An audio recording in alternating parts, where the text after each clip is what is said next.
Joann's had this brocade fabric on sale for 70% off. I thought it was pretty, so I bought 3 yards of it. The rose golden chains are raised and the background has its own wavy texture. Because metallic threads usually have a low melting point, I have to be very careful when I iron and press this fabric. For the dress, I'm going to use the Simplicity pattern View C, and I also bought these jewelry connectors because they perfectly match the rose golden chains. I don't know if I'll end up using them, we'll see.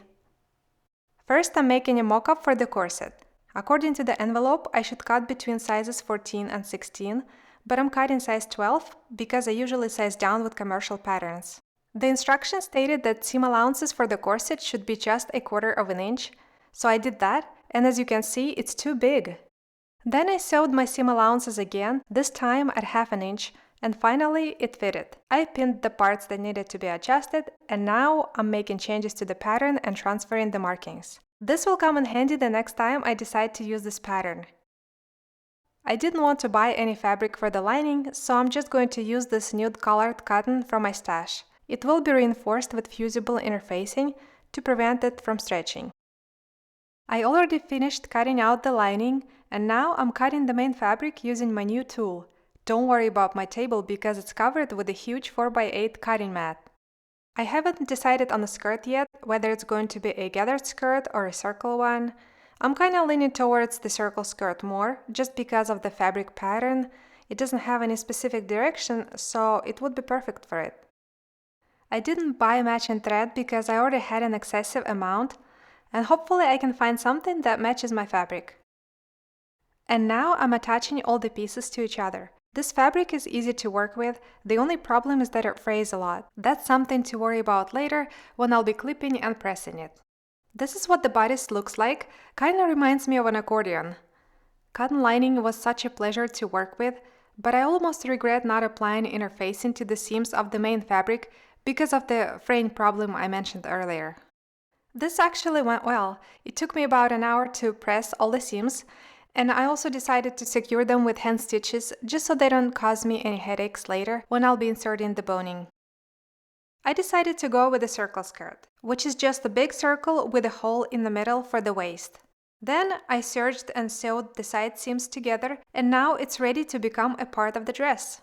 Because I played around with the skirt pattern and made a few mock-ups, it's going to perfectly match the side seams of the bodice. Now that the top and the bottom are together, I can install an invisible zipper on the back of the dress. And after that, I'm going to attach the lining. With my pinking shears, I'm trimming the seam allowance. I use them sometimes instead of trimming and clipping with regular scissors. It's much faster and more enjoyable to me. It's important that the lining does not show on the garment's exterior, and that's why I understitch. Making sure the seam allowances are beneath the lining, I stitch close to the seam line. I want to create channels for boning by sewing the lining and the main fabric together. Corset seams will be the centers of the tunnels. So I thought it was a good idea to run a few hand stitches here and there to prevent the bodice from sliding. And now I'm creating a home for the boning.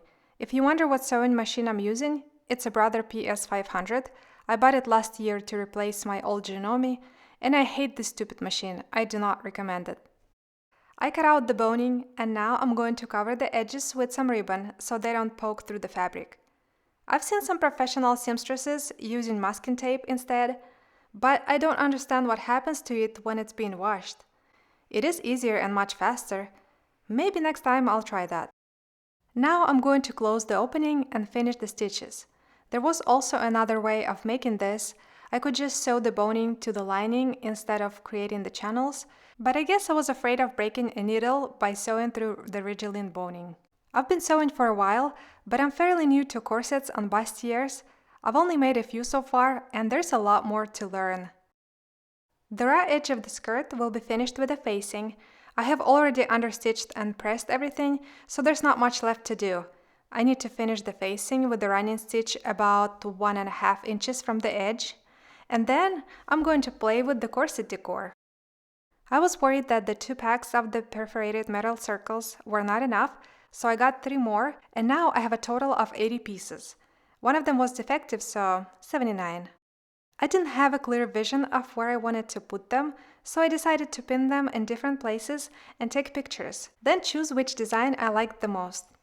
Tying knots with invisible thread wasn't fun, but eventually I got the hang of it. I used all the metal circles I had except for the broken one.